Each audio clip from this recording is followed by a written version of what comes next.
Want to stop juggling spreadsheets, calendars, and a dozen apps just to run your rentals?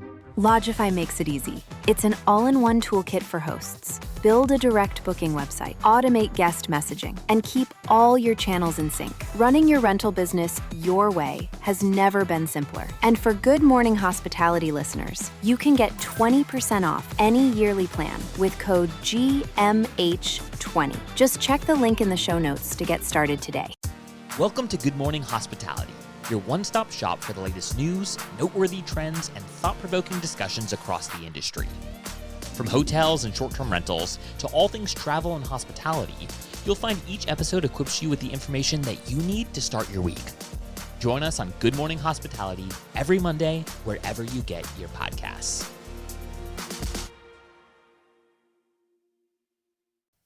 Good morning, everybody. Good morning. Good morning. It's so nice to see both of you. I had to put up with Damien last week. How great to have you both back. It's been a while How are since we? it's been a few months, I guess. Yeah. Yeah, it's been nice, isn't it? It's nice. Rafi, you get the gold star today. You're joining us from your holiday. I love the commitment. Yeah. I'm in Brittany for for a good 10 days, enjoying the sun that we magically have this time around, and trying to get some kite surfing in. It's been a good time. I have to say, I have to give you props, Very Rafi. cool. Rafi did send us the elusive video of her kite surfing. So we can say it is That was true. wake surfing. It is That was true. wake surfing, but yeah, I did. I never understand the difference, but I attest. It's happening. There's a video that was taken of me this time kite surfing, which I'm trying to get a hold of because I think it's quite funny. It's a bit ridiculous. Obviously, I'm not mastering the skill yet at all. Well, we'll enjoy it. I will share it if I get it. Awesome. Please send it. Rafi, nice to take a break though. Brittany's beautiful, isn't it? I imagine it's lovely at this time of year. Yeah, it's really nice. Really, really nice. I think it's a bit underrated, actually. I'd recommend visiting it. Sarah, good morning to you, my friend. morning. You've probably done Pilates, yoga, body attack, butt did class. not. You've probably done the whole thing. I did not go to the gym this morning, but I did go for a run, so I'll take that as a win. Because I had I'm purchasing a flat, my first investment property. Really excited. It's not a short-term rental because it's just too much of a hassle in Barcelona, as we have talked about. But it will be an investment property. So I had to go meet the architects this morning to go over some of the plans, and yeah, really exciting stuff. So I didn't have time to go to the gym this morning because the class I like is at 10 a.m. and I didn't have time for that. But I woke up early and went for a run, so I feel good with myself. Amazing, congratulations, and very cool that you're purchasing a flat. I mean, you've lived in Barcelona a while, right? So you're making roots there, aren't you, with this purchase? Yeah, I am. So I had I owned a house previously outside the city, and then ended up moving back into the city last year, and so I'm renting now. But I love being back in the city. But I've been in Barcelona all in total for 14 years, so it's time to start setting down some roots and diversify my investments. And I'm really excited. Wow. So you're looking to stay? Yeah, definitely staying. Yeah, definitely Barcelona is home. So. Super fun.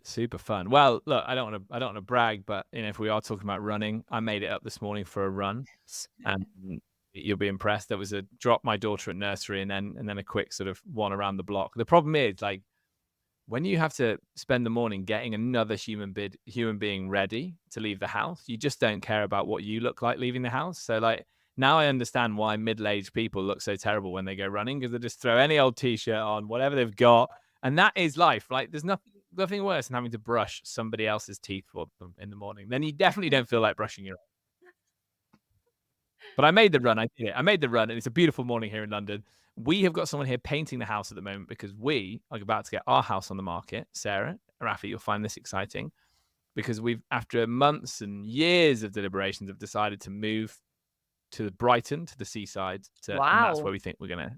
Oh, wow. It's so nice. That's a huge change, Leo. Congratulations. Exciting. So you found the property already, or just still looking? No, but we're going to start selling ours and start looking, and we've identified a few primary schools in a few areas and all of that sort of fun stuff. So we're doing it. And Brighton's a fun town because short-term rental segue here is that if you're lucky, you can get yourself a house with a separate basement that you then can do weekend rentals in. It's a massive, you'll both know this, but for anyone who doesn't and who's listening from overseas, it's a weekend market. People come down from London. It's an hour and 10 minutes on the train. So people come down, and so a lot of people, you can, have your basement. You can even use it a bit in the week, but if you turn it into a nice short-term rental, you can generate sort of £500-600 a weekend, £400-500 depending. So yeah, fun. It's a very cool city, and there's actually lots of fun stuff here going on in the industry. So yeah, really, really excited. That's amazing, Leo. Yeah, congrats. Now, gang, we've got a packed agenda. Sarah, we've got you back for numbers and opinions. Rafi, we've dragged you over from your holiday, so we're just looking for opinions. We've got to start with short-term rental highlights because I love doing that. I have one. I think I'm the only one who's prepared. I'm the teacher's pet. I'm the only one who's prepared a short-term rental highlight. Very, very interesting. Very, very interesting piece I read quickly about this, which is Landfolk have raised 10 million euros in Series A funding. This is one to watch. I think this is like 10 million is significant in Series A. That's worth saying. Founded in 2021 by a group of former Airbnb employees. Yeah. This investment has been designed to kind of accelerate growth within Europe. In 3 years, they've managed to acquire 3,000 properties and add them to their site. And they focus primarily on the Northern European market, claiming that 85% of homes in that region, holiday homes in that region, which is 1.3 million, are standing empty. They're not being rented out. So really interesting, because we talked about this with a couple of the moves that Holiday have made, that they're trying to find this underutilized inventory that's not in the what we would call quote unquote traditional from an external tourist perspective, traditional holiday markets, and hoover it up and bring it in. And that's clearly what Landfolk are doing, right? So they reckon that 70% of the homes on their platform are exclusively on their platform or have never been rented out before. Wow. Claim, but similar to what Holiday are doing, right? So we talked about tourism, we've talked about the Mediterranean maybe slightly becoming more hostile to tourists. So maybe this is going to mean that people like me decide to go to Northern Europe and try that. So I thought that was significant. Don't know if either of you are interested in that one at all. Why do we think they're open, Leo? Is it because it's cold and miserable up there? Like for 6 months out of the year? Like, that's what I wonder. Is it because they're seasonal markets? And that is just not being rude, but I live in Barcelona for a reason. I hate the cold. And so that's not something that I personally would ever think is a good idea to go to the north of Europe in January like that, unless it's a fabulous house and I know I'm not leaving the house for a whole week and there's plenty of firewood and everything is stocked. I will sit there gladly in a blizzard and like play Uno and read a book. But I do wonder if it's actually a supply issue or if it's a demand issue. Because if it's a demand issue, you can have all the supply you want, but I wonder how they're going to create that demand. So just playing devil's advocate. I don't want to poo-poo their business, but just wondering. No, it's good. I'll give you my unsubstantiated answer as to what I think it is, and this is without data, which is classic me, no data. But my sense is that it's very culturally very acceptable to have a second home in Northern Europe in a holiday destination. So don't think there's a chance of these areas getting regulated because it is second home ownership. But because they're slightly more traditional societies, everybody has a second home, and they might not ever think about renting it out because they wanted it to be available for themselves at the weekend and during the summer. But as those areas become hotter because of climate change, I do think more international tourists would also look, or new areas become popular because other areas become harder to navigate or too busy, too expensive. So I think there's a potential for them to have a moment from external tourists or just younger people that live in those countries that can't afford second homes, because really primary home ownership is now a much more expensive thing. So why not rent out the space to people who want to have a taster of what it's like to own a second home without actually having it, which is, so I think it's quite interesting. I'd be interested to know if Airbnb can also target and market to these people to get them to put their properties on there. But it sounds like Landfolk are stealing a march. Really interesting one. Watch this space. Gang, we have to keep talking about it because I know we all love talking about it. 2 weeks away or a week and a half away from the Paris Olympics. Sarah, what are the numbers telling us? Yeah, let's talk about what's going on. So we're noticing a really interesting phenomenon, which is overall demand nights. We're looking at 133% increase year over year, right? So a total of 584,000 demand nights are booked for the 2 weeks of the Olympics compared with last year. So this is really interesting. But what we're not seeing is an increase in occupancy. In fact, we're seeing a decrease in occupancy because there's been such an increase in supply that it's not balanced. So, as an example, occupancy is currently pacing at 46% for Paris, whereas last year during the same dates it was 59%. So occupancy is definitely lower, especially if we look at the first 2 weeks of July last year. So even like before, we were looking at 74% occupancy last year, whereas the first 2 weeks of July this year was 53%. So it seems that this influx in supply has not only affected the dates of the Olympics, but it's affecting the overall Paris market, which is definitely something for us to watch to see if that supply goes away after the Olympics and if it's just a temporary phenomenon or if operators in Paris have something, new market conditions that they really need to keep an eye on. The other thing to point out is that last year, 25% of stays for the last week of July were booked during the last 2 weeks of July. So basically super late time stays. We're talking about a fourth of stays booked. If that trend continues this year, then we do still stand to see even more nights booked in the next couple of weeks. It'll be a lot more last minute. And then the other thing to talk about is the available versus booked rates. So available rates, if we compare January to June, we were looking at an average available price of 619 euros per night in January in Paris versus 362 euros a night as of June. So I think hosts have definitely, as the dates of stay get closer, they're sort of dropping pricing. They're panicking a little bit because that occupancy is not where they thought it was going to be. And if we look at actual booked rates, those have held pretty stable. So I think this is an interesting one because what this means is that people have a top limit that they're willing to pay, even to stay in Paris for the Olympics. So in January, the average booked rate was 298 euros a night. And in June, it was 310 euros a night. So there's not a huge difference in there. And so it does seem that pricing of the available rates, if we go back to that available rate average in Paris of 326 as of June, it seems that the available rates are coming much more in line with what people are willing to book at. So hopefully that will see an increase in those sort of last minute bookings as prices become more realistic. But I think it's very interesting that hosts just haven't achieved the nightly rates that they were expecting even 6 months ago. Yeah, and you would expect that these rates are just going to continue to drop now with last minute bookings coming in, right? It's likely, yeah. You know, the nationality of people booking, is it mainly Europeans or is it also international bookings? We don't know. That's a really difficult one because there's no way for us to accurately track that. There used to be a way to do that on the profile if they would leave a review, but there was always some bias to that data.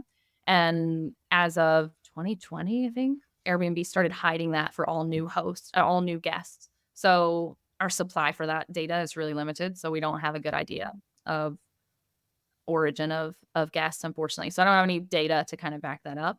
But we would think that it would be at least the last minute bookings. My hypothesis is that it's going to be those who have qualified or families, friends, sort of these friends and families of athletes who have qualified in the last couple of weeks.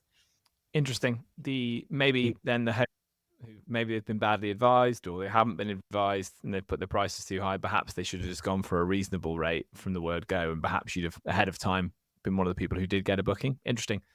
I suppose where there is such a focus on a particular event and everyone does decide to cash in, I'm sure, Rafi, you know anecdotally friends of yours in Paris that are getting out, right? So where locals are trying to cash in, it's just a supply-demand mismatch, isn't it, right? Like if everyone's like, great, I've no interest in this, I'm going to give my apartment up for the whole of August. it's not it doesn't help anyone out, right? You're just cannibalizing your potential booking. Therefore the prices stagnate. Rafi, Parisians still a bit ambivalent towards the Olympics, or is the Olympic fever hitting? I mean, the Parisians that I know, or my cousin, for example, who lives there, she does not want to be in Paris at all throughout the whole summer. She's just not going to be there. She's not going to be renting, but I'm assuming there's a lot of people who are just trying to get out of Paris throughout that whole period, and that think, well, I might as well put up my apartment for rent as well. So yeah, I'm not surprised that the supply has increased massively. Alrighty. Well, look, Paris Watch continues. Still, the jury's out. I think we'll talk about it on opening day. While we get ourselves excited about all of the. I might dress up actually for opening day of the Olympics. Let's see. Cancel that. I've changed my mind. I won't. Leo, okay. I can't help but notice that you've stopped talking about the Euro. Sorry, I just had to get my little dig in there. But Viva España. Notice he's just gone very silent all of a sudden. No interest in speaking about it at all. Sarah, I'm not much of a football guy. I don't know what you're talking about. It's never been my thing. I actually watched the final, Leo. That's how excited I got. All right, come on then, Sarah. Let's talk about it. Come on then. How was it? Did you enjoy it? Did you enjoy watching Spain beat England? Tell us all about it. Oh, it was good fun. It was very good fun. The problem is I don't have a TV. And so I was watching it on a laptop and I had a bit of lag, I think. And so I would hear celebration of goals before it would actually happen. The problem with that in Barcelona is that because there's all this sometimes anti-Spain sentiment, whenever Spain plays, you never know if they're setting off fireworks for the other team or for Spain. So I wasn't sure. I was thinking somebody's just scored, but I don't know who it is, and it's gonna win the game, but we don't know which way. So the anticipation was just fabulous. Wow. It was for Spain, by the way. They actually were doing the fireworks thing, which is good. I had the same thing happen in my area in London. We were having a particularly hot day, so lots of people were sat in their gardens watching it. And we have next door but one neighbors are from somewhere in Latin America, and so I couldn't tell because their kids are very English, go to school there. I couldn't tell if they were cheering for Spain or England, and I was on a lag, so it was very up in the air. Turns out they were cheering for England, so we were all upset. What can I say? Well, sorry, I just had to get that in there, Leo. You were just silent on the topic. I figured we had to bring it out. Thanks, Sarah. Well, look, we've waited 58 years as a nation for glory. I think we can wait 2 more. So we'll pick this up in 2 years' time when it's when the inevitable failure happens again. Okay, so moving on. Sarah, you're going to focus today on an article from Skift. I think it's fairly big news. I'm sure a lot of the publications are talking about it. Vrbo major reversal on guest refund policies. Tell us about this. Yeah, sure. So Vrbo last month reversed their longstanding policy on guest refunds and host cancellations. And so basically, Vrbo for a long time has been pro-host. So all of their cancellation policies were protecting the host. Even during COVID, they were suggesting that hosts be flexible and make refunds, but they didn't require anything. However, they've just put out new rules, which essentially tip things in favor of guests rather than host. This is going to look a whole lot like Airbnb's policy that they introduced in May. And so my thought here is that they're really just doing this to kind of come into line with the market. When we look at why they changed this policy, I think they were hinting at the fact that the Maui wildfires last summer really led to a lot of guest, unhappiness in not having flexible refund policies from the host. And so I think it remains to be seen if this is something that hosts are just going to kick off about, or if they're actually going to potentially leave the platform because of it. I can't imagine they would actually leave because now you have both Airbnb and Vrbo doing this. And so they're two of the biggest OTAs. I don't know where you're going to get other bookings from. I mean, there's other OTAs out there, but I think depending on where the property is located, it would have a huge impact to just boycott those two OTAs. So I don't know, Rafi, what do you think? What do you would you leave the portals over it, or have you had any specific situations where this is applied to you, or it hasn't been as big? Because it's mostly just major events, right? It's like catastrophic things like wildfires or pandemics or something like that. Yeah, I think that so these OTAs obviously have all the power, and yeah, I definitely agree that I think VRBO is just sort of coming in line with what Airbnb has already put in place because they can, and it's what guests expect. I think guest expectations are really high now. They're close to their money. There's inflation, so there's all of this that's coming into play. But yeah, I think it's a shame that they're not taking a more balanced approach because this is obviously fully on the guest side of things, but not taking into consideration owners at all. And if you think about it, like owners, they're the ones who take the biggest hit, and they're actually losing money here because of the credit card fees that they're incurring as well with these cancellations. So, I mean, there are definitely different approaches that could be taken that could serve both the OTA and the owner, such as integrating insurance options into the booking process.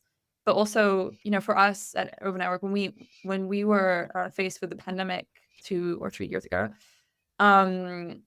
we decided to put in place credit, like sort of credit holds or credit. I can't remember how you call them, but essentially what that means is instead of guests canceling, we basically gave them a credit note for 2 years, which allowed them to then rebook that property the minute the COVID allowed for travel again. And that then just allowed us to not lose any money. It allowed the owner to keep the booking as well, even if that booking came in later. And yeah, the effects, I mean, it was a win-win situation. So I think it's a shame that the OTAs aren't trying to take a more balanced approach, more in line with that sort of solution. Fair to say, Rafi, that you as a business, Ovo, you're much more connected with your host than the average OTA, right? So you're trying to come up with a balanced approach because your customer is both sides of the marketplace, right? It's the host and it's the guest. And I think that it's basically a timely reminder for hosts that a lot of the major OTAs are guest-focused businesses because they don't see the acquisition of supply as being particularly challenging, or not necessarily challenging. That's probably not the right way to describe it. It's just they don't supply problem. They probably would all say they have a demand problem, or that's more what they're fixated on. And I suppose fostering loyalty with a guest probably does trump fostering loyalty with a supplier. Cynical to say, but probably true. Yeah, for sure. Yeah, I agree. Maybe that's unfair. I don't know. I just think that there's several million hosts on Vrbo and Airbnb, and annoying one or two of them if something catastrophic or unexpected does happen. Balancing the idea that you create a very guest friendly environment for your travelers. I like this idea though, Rafi, that you could offer a credit note. I think this is smart, and I wonder why the OTAs don't do more to suggest that as the approach, right? Like just speak to your customer directly. Sorry, you've not been able to come. It's on hold. It's on ice. Here are some dates that you can pick in the future, and you can, because that's something that they could facilitate within their platforms, I think. Yeah, for sure. I mean, we managed to do it, within quite a quick time frame. We implemented it, so I'm sure the OTAs could implement it quite easily as well.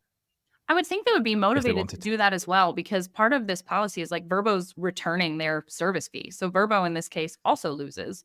Whereas if it was a credit system, then in theory they'd still be able to keep that booking.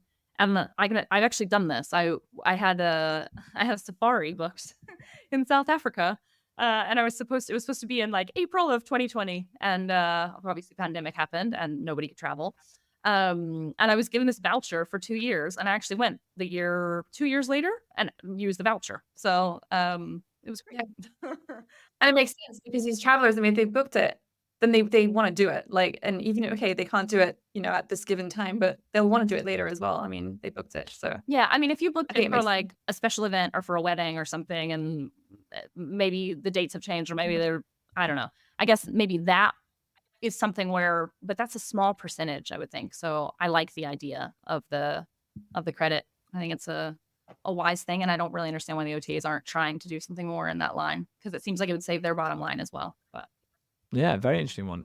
Let's move on to our next one. Also, this is an interesting trend to talk about. So we've pulled up an article from Short Term Rentals by Paul Stevens, but actually there's articles across the industry on this in different shapes and forms. But we're focusing here on the joint venture between Bob W.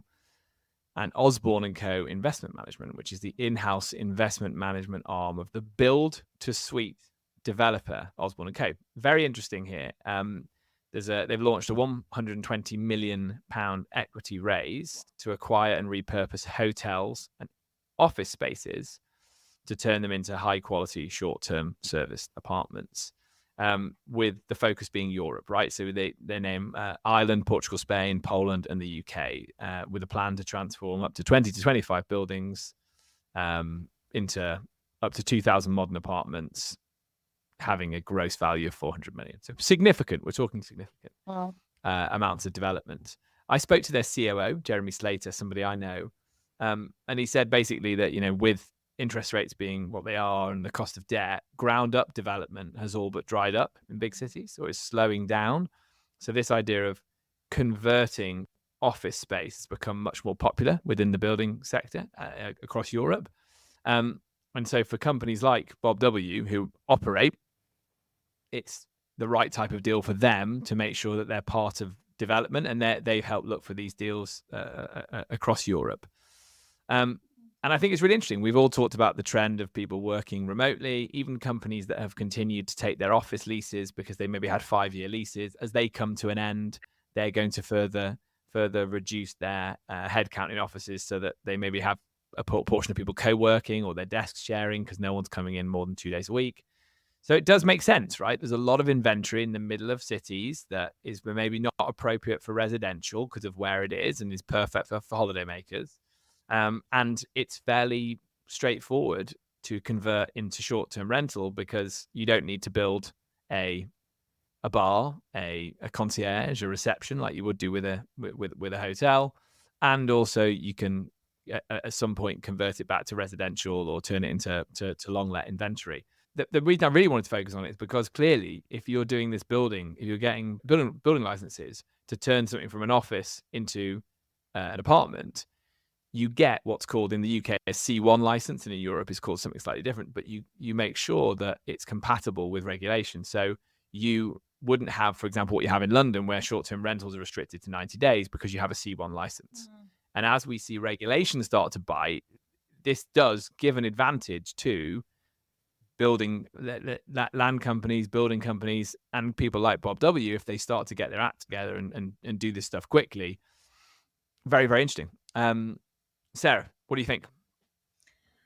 I think it just continues to take away what, in my mind, is the beauty of short-term rentals, which is like, I understand that there's people who are going to want to travel in an apartment rather than a hotel.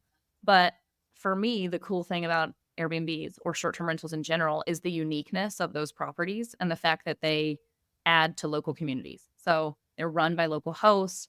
You have a totally different perspective. If they're all being managed by companies, and massive investment companies that really are only looking at the bottom line, in my mind, like, isn't that contributing to the problem rather than making it better? Like, if you're a government and you're trying to regulate this, it makes no sense to me to take off properties that are owned by individual hosts. If anything, you'd want to keep those on the market and restrict those who have multiple listings if you're having a housing crisis in a particular city. The other thing that I could potentially see is, I wonder if the government, I'd be curious how this shapes out, for example, in Spain, because it's not just Barcelona that we talked about recently. I know there's other major cities in Spain that are having similar sort of regulations. So I'd be curious to know where those locations are. Obviously, Spain's a market that I know pretty well.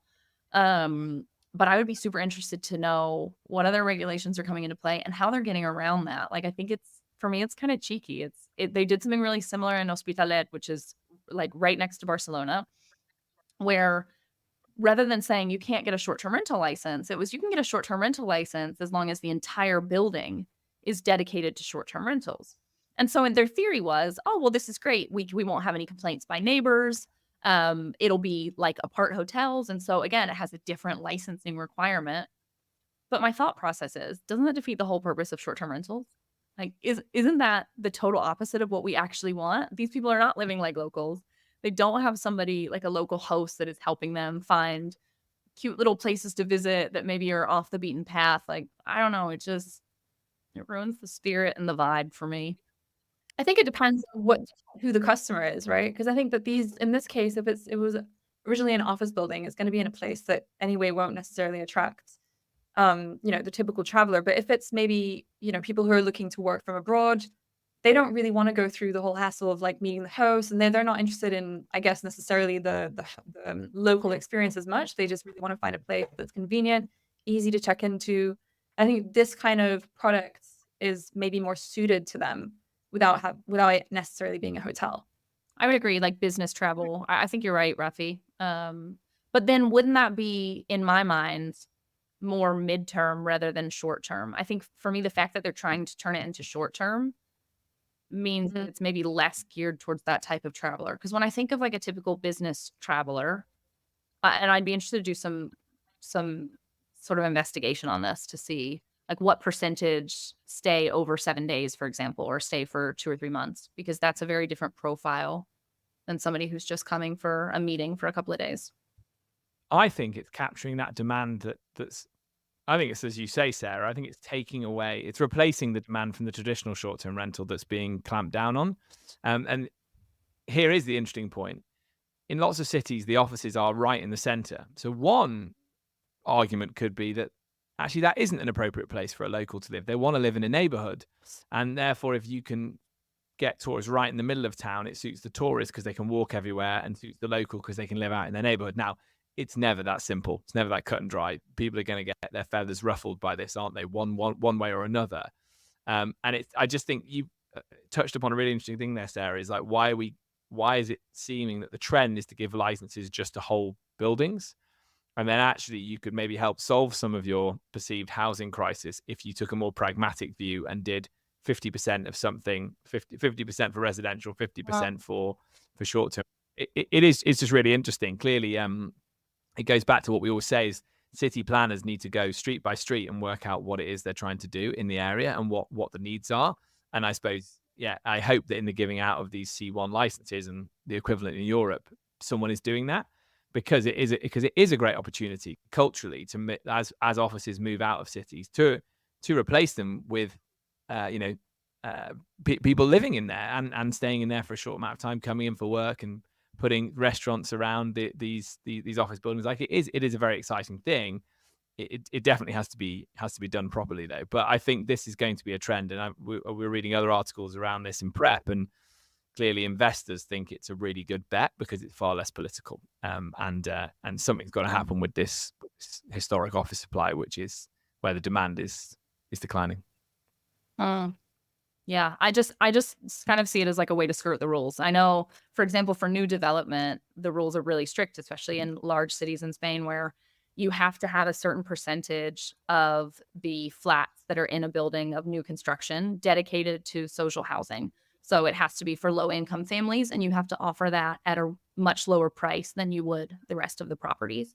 Whereas it seems like with this, obviously it's not being turned into traditional residential, so you don't have that. So just as we mentioned, like you're taking offices or hotels and you're not adding any new housing supply. You're just increasing the supply of short-term rentals, and you're only doing that for people who have tons of money already, who have the money to buy whole buildings and convert them. So you're not putting that money in the hands of individuals. The larger the company, the more lawyers they have, the less tax they're going to pay, because they're paying somebody smart to not evade, but legally pay as little tax as possible, as you would if you're there for profit, as opposed to an owner who's going to pay much more tax on that. I don't know. It just seems a vicious cycle of the man winning to me, but alas. No, I think you raise really interesting points. It's that idea, isn't it? It's like, why is it okay in one form and then completely frowned upon in another form? Neither makes sense, right? And it's like, it's another angle to this whole over tourism, crunch points in capital cities that we've talked about. With one hand you're giving out licenses, with the other you're taking them away. It's very, very interesting, isn't it? We nailed it, didn't we? We nailed it, guys. We've reasonably finished on time as well. Not bad for us. So nice to see both of you. Am I having another half hour with you both next week? Am I lucky enough to get that? Let's see. Let me check my calendar, Leo. There you go, Sarah. Playing hard to get.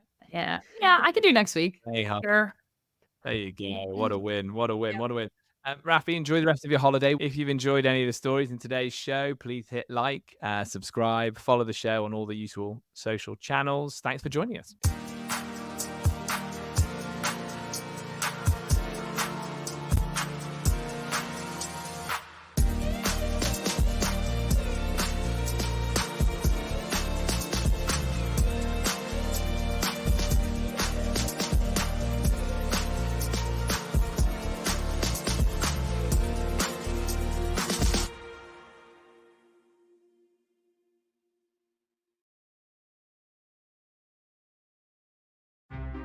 Want to stop juggling spreadsheets, calendars, and a dozen apps just to run your rentals?